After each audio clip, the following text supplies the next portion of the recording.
यदा अबी लहब व तब, कि तबाह हो जाए अबू लहब के दोनों हाथ, वो तब और वो तबाह हो गए। मा गना अनहु मालहु व मा कसब, कि उसका माल जो उसने कमाया वो उसको कोई फायदा नहीं देगा। सयस्ला नारन ज़ात लहब व इम्राअतुहु, अब वो धंसता जा रहा है भड़कती हुई आग के अंदर। व इम्राअतुहु, और उसकी बीवी हम्मालतल हतब, के लकड़ियों का गट्ठर सर पर रखे हुए, फी जीजिहा हब्लुम मिन मसद, के उसके गले के अंदर खजूर की रस्सी का फंदा है। ये अल्लाह तबारक व तआला ने पूरी सूरत नाजिल फरमाई। जब ये सूरत नाजिल हो गई, हुजूर अलैहिस्सलातु वस्सलाम के बारे में बकवास की, अल्लाह को ये गवारा ना हो तो कोई मेरे महबूब के बारे में बात करे।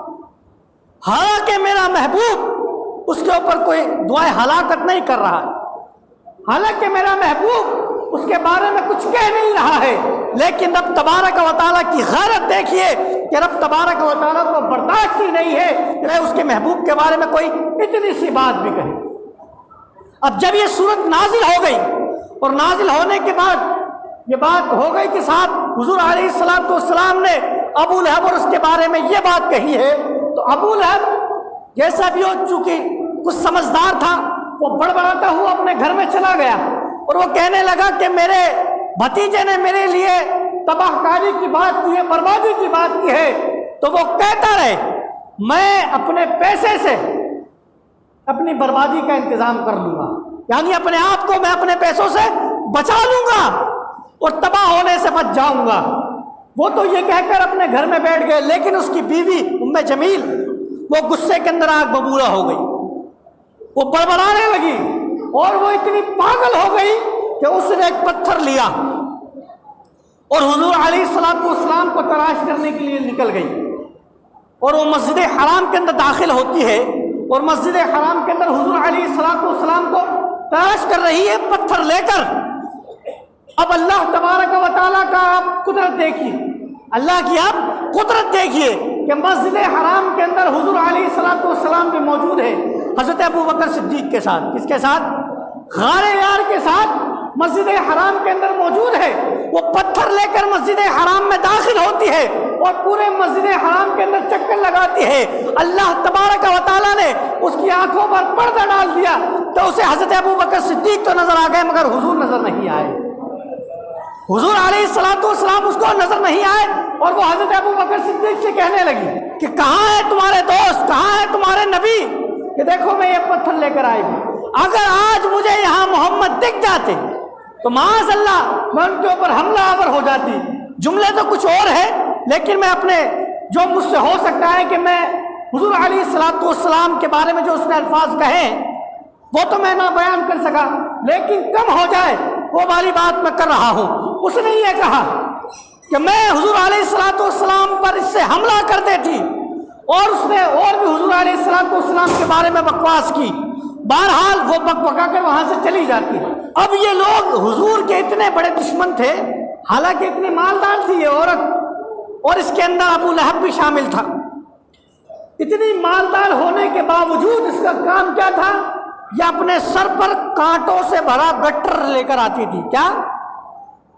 अपने सर के ऊपर कांटों भरा गट्ठर लेकर आती थी। उसका काम क्या था कि जहां से हुजूर अलैहिस्सलातु वस्सलाम गुजरते थे वहां पर वो कांटे बिखेर दिया करती थी, कांटे डाल दिया करती थी कि जहां से नबी गुजरेंगे, मोहम्मद गुजरेंगे, उनके पैरों के अंदर कांटे चुभेंगे तो हमें खुशी महसूस होगी। मतलब ये उसका मामूल था।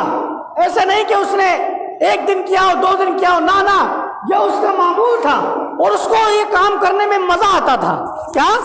ये काम करने में उसको मजा आता था और वो खुशदिली के साथ ये काम करती हुई नजर आती थी। रोजाना का उसका मामूल था कि हुजूर को चुभे या उनके सहाबा को चुभे, उसको खुशी हुआ करती थी। जब ये सारा मामला हो गया, होने के बाद अल्लाह तबारक व तआला ने सूरत नाजिल फरमा दी, तो अब इनकी तबाहकारी पक्की हो गई थी। अल्लाह तबारक व तआला ने इनको हलाक करना ही करना था। तो हजरात मोहतरम, अब अबू लहब की मौत कैसी होती है वो भी देखिए। अल्लाह तबारक व तआला का ऐसा अजाब नाजिल हुआ उसके ऊपर کہ اس کو زہریلی چیچک کی بیماری ہو گئی، زہریلی چیچک کی بیماری ہو گئی۔ اب اس کے پورے جسم کے اوپر پھوڑے ہو گئے، ان پھوڑوں کے اندر اتنی بدبو اتنی بدبو اتنی بدبو کہ اس کے پاس بھی کوئی بیٹھنا گوارا نہیں کرتا تھا، اس کو ایسے ہی اس کے حال پر چھوڑ کر چلے جاتے تھے، اور وہ اسی بیماری کے اندر سڑتا رہا، اور جنگ بدر کے بعد وہ تڑپ تڑپ کر اسی بیماری کے اندر مر گیا، اسی بیماری کے اندر مر گیا اور جہنم کے اندر پہنچ گیا۔